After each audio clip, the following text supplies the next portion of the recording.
Good morning, student. Today we will discuss about the ER. ER means endoplasmic reticulum. The topic of today's discussion is endoplasmic reticulum. ठीक है बेटा, endoplasmic reticulum की हम बात करेंगे। अगर हम बात करते हैं इसके विजिबल होने की, तो ये सिर्फ और सिर्फ इलेक्ट्रॉन माइक्रोस्कोप के अंदर ही विजिबल होगा। It can be easily visible under electron microscope. Light microscope में आपको ये नजर नहीं आएगा। अगर हम बात करें इसकी स्ट्रक्चर की, तो स्ट्रक्चर की बात करें तो ये एक एक्सटेंसिव नेटवर्क है, extensive network of tubule and vesicles. Tubule और वेसिकल्स का ट्यूब लाइक स्ट्रक्चर और वेसिकल लाइक स्ट्रक्चर होती है। ट्यूब्यूल कैसी भी हो सकती है, शेप साइज की कोई वो इशू नहीं है, बड़ा रैंडम हो सकती है, ब्रांच हो सकती है। वेसिकल्स की एक नेटवर्क फैला हुआ होता है, एक्सटेंसिव नेटवर्क होता है जो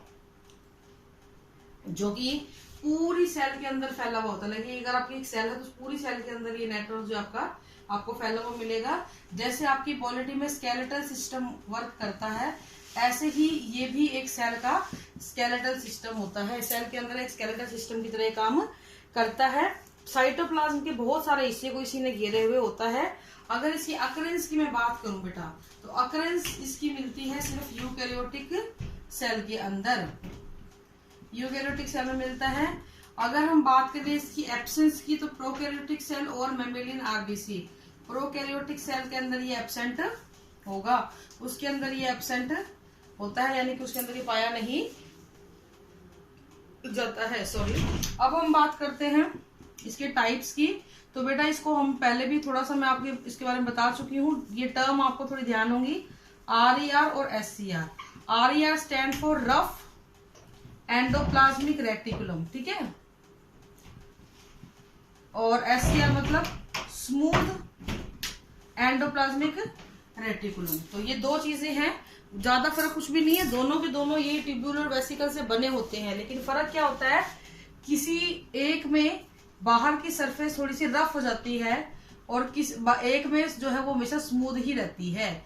और ये रफ क्यों हुई बेटा, due to the presence of ribosome. तो राइबोसोम की प्रेजेंस की वजह से ये जो होती है सरफेस इनकी क्या हो जाती है, रफ हो जाती है।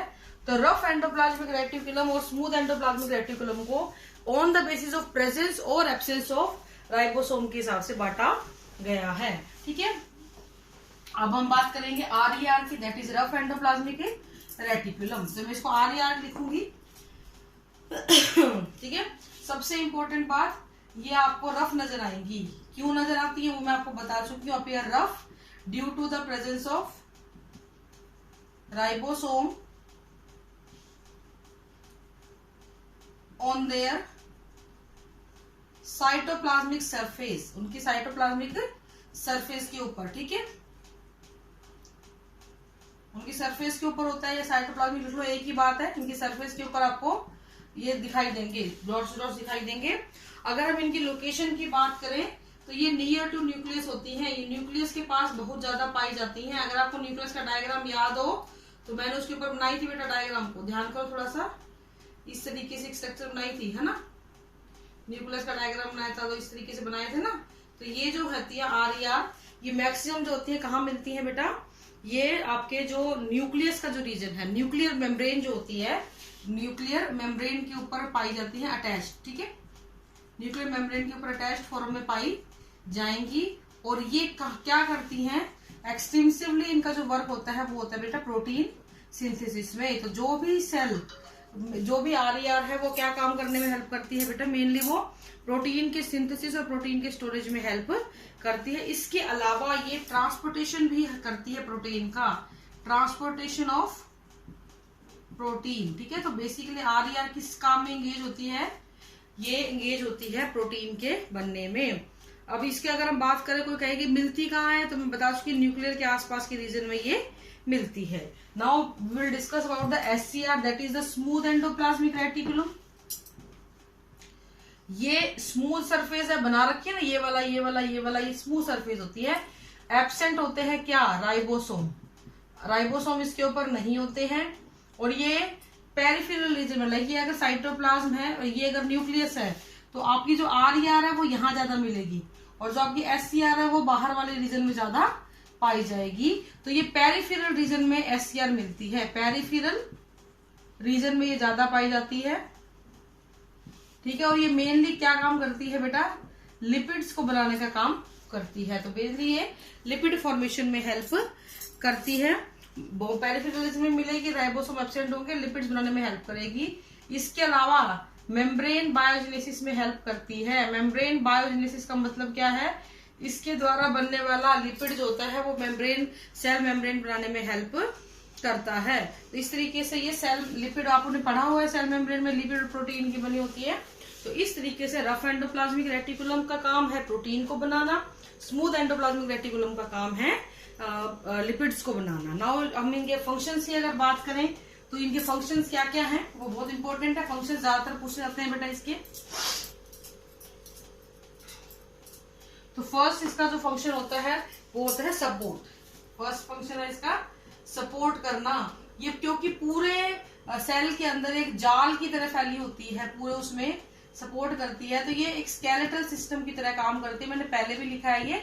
तो स्केलेटल सिस्टम की तरह काम करती है। जैसे आपके स्केलेटल ने आपकी बॉडी को सपोर्ट किया, आपकी हड्डियों का ढांचा शरीर में से निकाल दिया जाए तो क्या बचेगा, कुछ भी नहीं बचेगा। एक मांस का टुकड़ा है जिसको कोई सपोर्ट नहीं है, कोई बॉडी शेप स्ट्रक्चर कुछ नहीं बचेगी। तो ये सपोर्ट का काम करता है।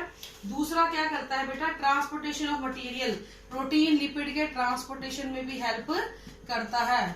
इसके अलावा ये एक्सचेंज ऑफ मटेरियल में भी हेल्प करती हैं, चीजों को यहाँ से वहां लाना ले जाना उसमें भी हेल्प करती हैं। इसके अलावा डिटॉक्सिफिकेशन में हेल्प करेंगी। डिटॉक्सिफिकेशन का मतलब क्या होता है, कोई भी जो हार्मफुल चीज है, हार्मफुल केमिकल है, ठीक है, उसको किसमें कन्वर्ट कर देंगी, हार्मलेस सब्सटेंसेस में कन्वर्ट कर देती हैं। मेनली ये काम करता है लीवर के अंदर, और किसके द्वारा किया जाता है, स्मूथ एंडोप्लाज्मिक रेटिकुलम के द्वारा ये काम किया जाता है। इसके अलावा ये पैकेजिंग में हेल्प करती हैं, ठीक है, पैकेजिंग में हेल्प करेंगी किसकी, हार्मोन्स की, एंजाइम्स की। इस तरीके से पैकेजिंग में ये हेल्प करती हैं। इसके अलावा लाइसोसोम, वैक्यूल, गोल्गी बॉडी, ये कुछ ऑर्गेनेल्स हैं जो SCR के द्वारा फॉर्म होते हैं। यानी SCR इसको इसको इसको इन तीनों को फॉर्म करने में हेल्प करती है। और इम्पोर्टेंट फंक्शन इसका अगला है लोकलाइजेशन, मतलब हर जो ऑर्गेनेल है वो अपनी जगह पे बना रहे, उसमें हेल्प करती है। चीजों को अपनी जगह पे रखने का काम ये करती है, ठीक है। इसके अलावा ये सरफेस प्रोवाइड करता है प्रोटीन सिंथेसिस के लिए। हम दोनों के फंक्शन की बात कर रहे हैं, surface for protein synthesis, protein synthesis के लिए सरफेस प्रोवाइड कराएगी। इसके अलावा कोलेस्ट्रॉल, स्टीरॉयड, फॉस्फोलिपिड, ये सब बनाने में भी ये हेल्प करते हैं। और सबसे इंपॉर्टेंट काम, सेल मेम्ब्रेन बनाने में हेल्प करते हैं, सेल मेम्ब्रेन। तो इस तरीके से these are certain functions of the rough endoplasmic reticulum as well as the smooth endoplasmic reticulum. This is today's topic endoplasmic reticulum. मैं दोबारा से रिवाइज कर देती हूँ। एंडोप्लाज्मिक रेटिकुलम है एक पूरा नेटवर्क होता है ट्यूबुलर वेसिकल का। दो तरीके की होती हैं, रफ और स्मूथ। रफ वाली के ऊपर राइबोसोम मिलते हैं, स्मूथ वाली पे राइबोसोम एब्सेंट होते हैं। जहां राइबोसोम होते हैं वहां प्रोटीन बनाता है, जहां पे राइबोसोम नहीं होते हैं वहां पे लिपिड्स का फॉर्मेशन किया जाता है। फिर उसके फंक्शंस है। This is all for today. Thank you, have a nice day.